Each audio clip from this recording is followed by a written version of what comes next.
In a port in Bandar Abbas in Iran, still no word from the crew. The Stena Impero stays put.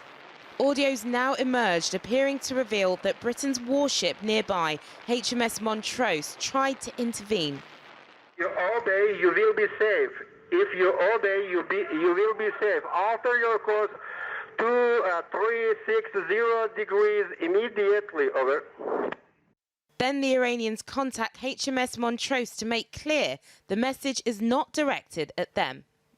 Foxtrot 236, this is Separ Navy patrol boat. No challenge is intended. No challenge is intended. I want to inspect the ship for security reason, over. Separ Navy patrol boat, this is British warship Foxtrot 236. You must not impair, impede, obstruct or hamper the passage of the MV Stena Impero. Please confirm that you are not intending to violate international law by unlawfully attempting to board the MV Stena. That confirmation never came. Pictures released by state media show Iran's Revolutionary Guard boarding the ship. They say it was breaking international maritime law. Earlier this month, Britain was involved in capturing an Iranian oil tanker suspected of carrying oil to Syria, which would be a breach of EU sanctions. So now questions are being asked about why Britain wasn't more prepared for retaliation.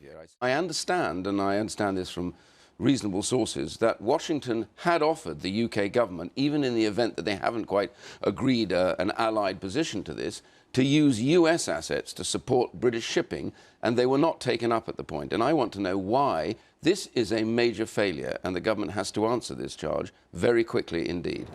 The government has condemned Iran's actions, but its broader policy seems unclear, wary of aligning itself too closely with President Trump's more confrontational stance. Are you worried that the US and Iran could be heading for a military conflict? I think everybody is worried about that, which is why the Foreign Secretary, the Defence Secretary as well, is wanting to make sure that we de-escalate. We have seen, as I say, a ratcheting up in the last 3 weeks of events and tensions in the Straits of Hormuz and with Iran as a whole. We need to make sure that we thwart this, go back to the bigger picture of the relationship with Iran and make sure that we protect our international shipping.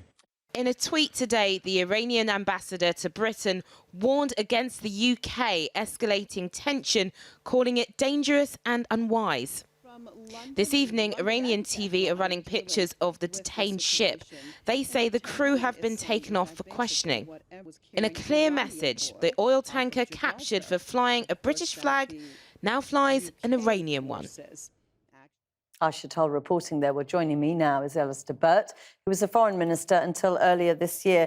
Mr. Burt, you will have heard Ian Duncan-Smith say that the US had offered assets to support British ships in this volatile region, and the UK rejected it. He says it's a major failure of government. Do you agree with him?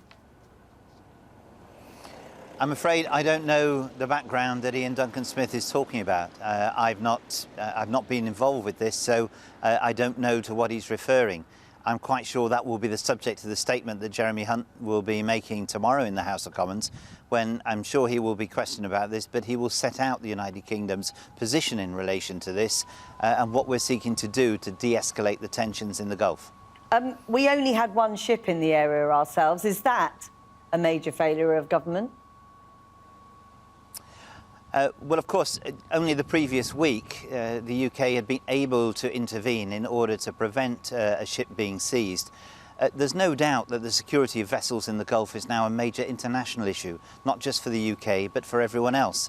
And it's obviously going to be absolutely vital that ships are able to use that passage of water freely and safely. And I suspect it will call for something like an escort system or something similar.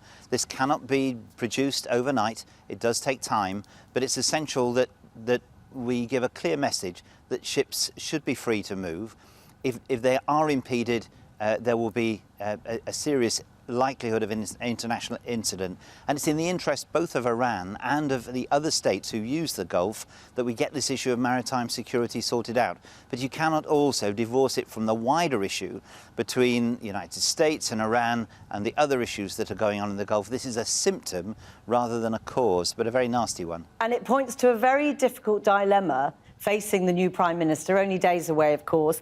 They now have a difficult decision to make. Do they stick with the Europeans, the French and Germans trying to keep the Iran nuclear deal alive, or do they ally themselves with Donald Trump and a much more aggressive stance? What would your advice be? My advice would be to stick to our independent course, that is to make our judgments on what we consider to be right.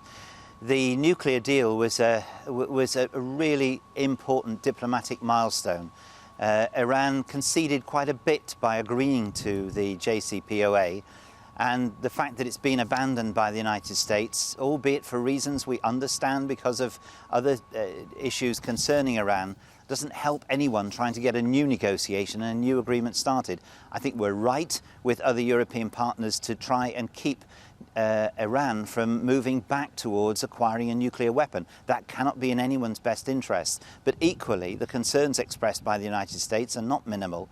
Iran has got to realise that it will not be able to deal with this matter merely by asking everybody else to do something and redress what it considers to be its grievances. It must do something as well, but there must be more talking and more negotiations rather than a move towards any other form of confrontation. You've said already today it'll be an early test of diplomatic dexterity. Well, step forward, Boris Johnson. Yes. Does that calm your nerves or give you a breakdown? I know that the British Prime Minister, guided by the very best quality diplomats and support in the Foreign and Commonwealth Office, will always be able to display diplomatic dexterity, independence from others, and I'm quite sure whoever occupies Downing Street after Tuesday will be able to demonstrate that.